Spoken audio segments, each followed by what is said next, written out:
I thought your postman was really wank.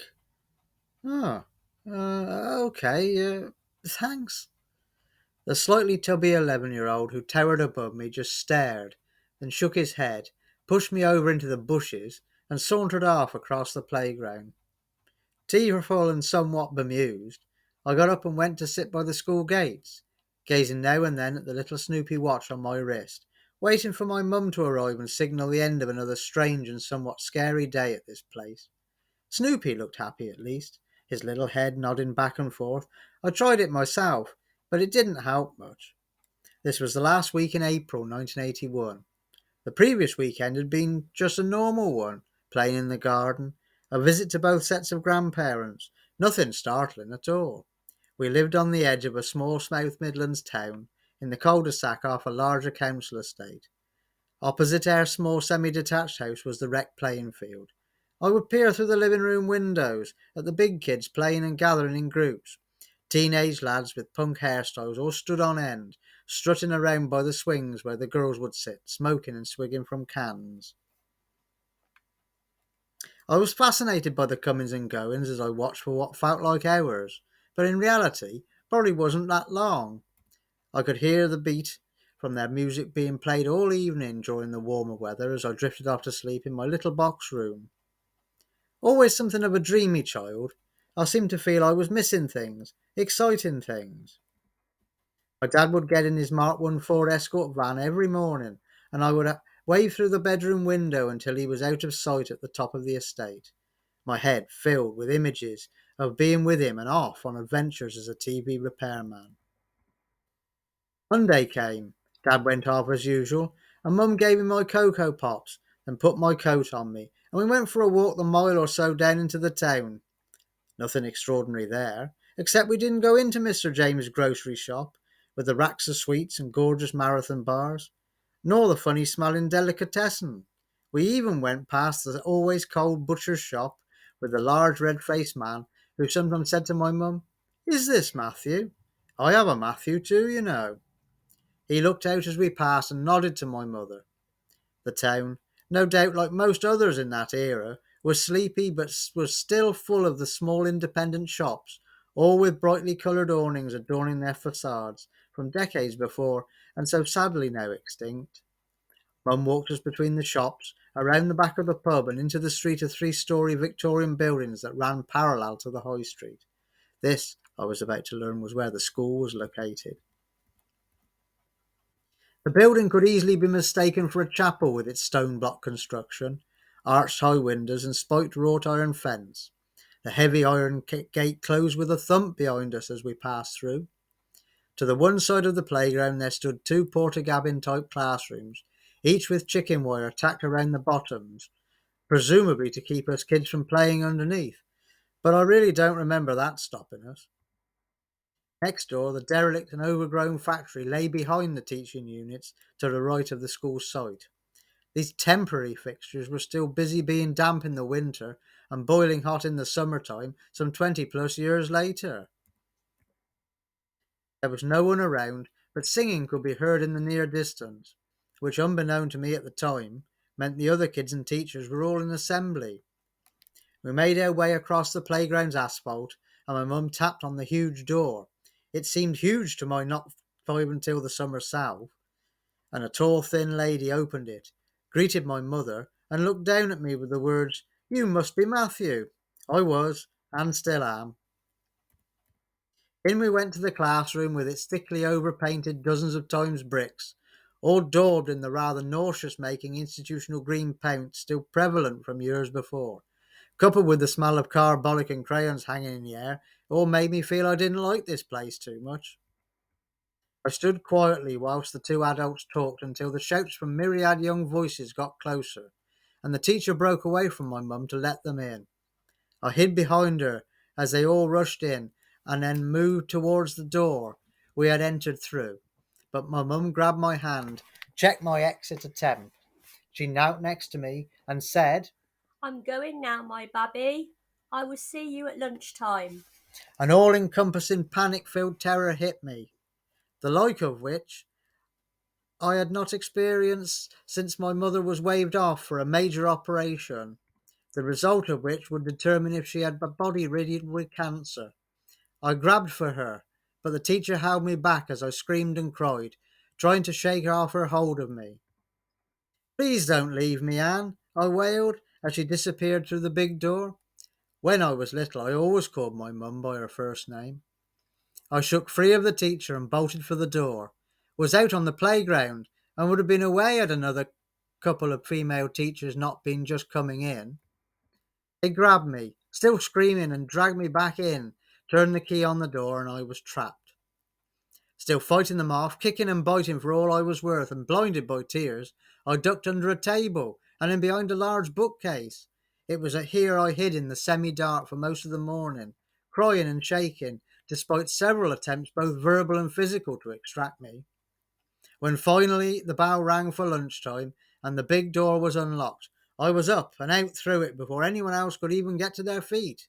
The bright spring sunshine and fresh air a relief, but not until the sight of my father's old van drew up outside the gates did my terror leave me, for then I knew I was going to escape this fearful place.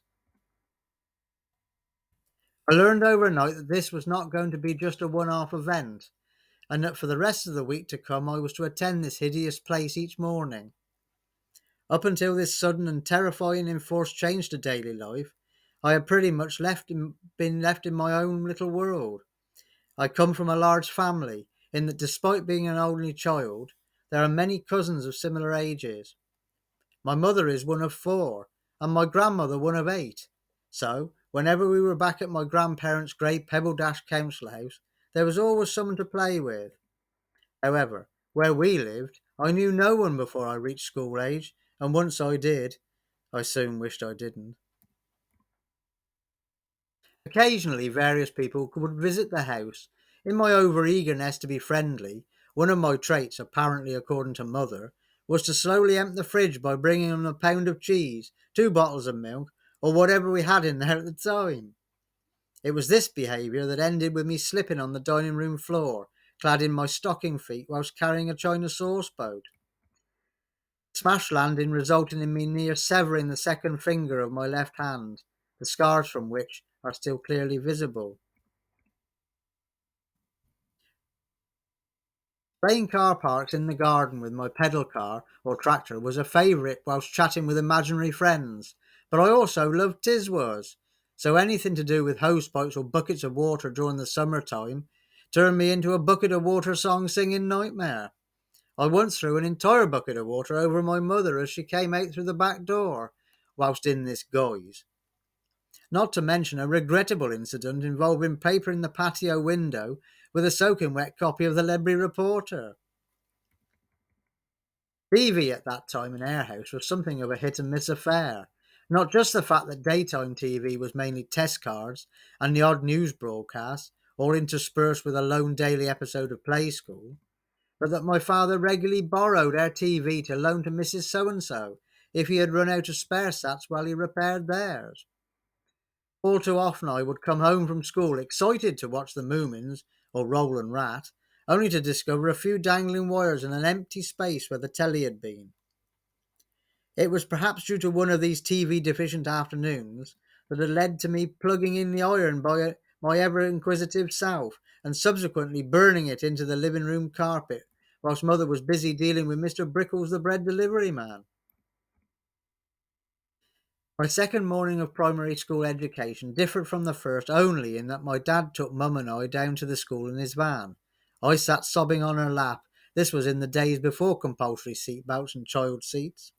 Mum did not enter the classroom but merely posted me, crying and wailing, in through the door, which the teacher again locked behind me.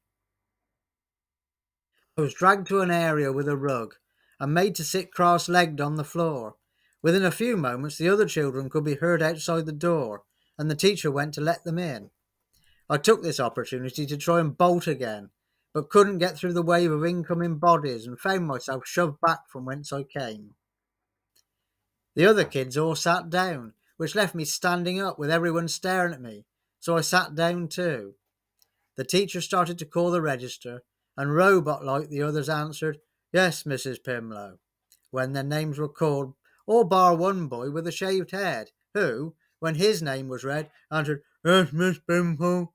I started to laugh a little through my tears at this, but was still petrified and shaking. When the lunchtime bell rang, I was up and out again, headed into the playground, and incredibly pleased to see my mum at the gates. She walked me back down the street, but instead of turning for the mile-plus walk home, she directed us down towards the town's riverfront.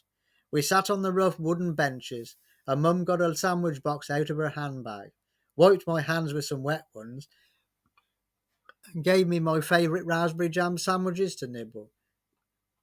It was another bright spring day, with boats gliding by on the River Severn, and we fed the ducks bits of our leftover lunch before walking slowly home. The following 2 days went similarly, Dad taking us down to the school in the van, still fearful at being left and tearful, but not quite so bereft, and then Mum taking me for a riverside picnic afterward. I sat next to the shaved-headed boy who couldn't speak properly both days, cross-legged on the rug. Obviously spotting this, the teacher said, "This is Jason. He lives near you. Jason, this is Matthew. Will you be his friend?" The boy just shrugged, and then, trying to say my second name, come up with Whiffer, the name to which he addresses me still, albeit thankfully shortened to Whiff. The last morning of my first week in primary education, or abject terror, I was taken into the classroom slightly earlier and informed that I was to now attend the assembly along with the rest of the class, this which took place daily in the huge hall.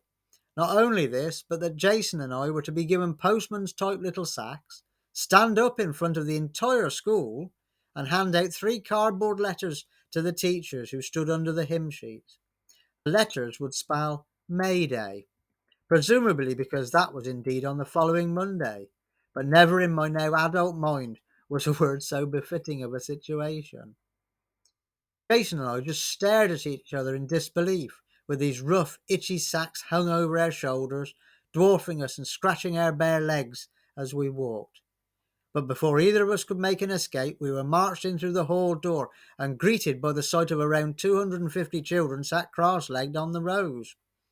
Legs like jelly, I staggered along in front of the teachers, emptying my sack, though thankfully not my bowels as I went. I then sat down with the rest of the reception class.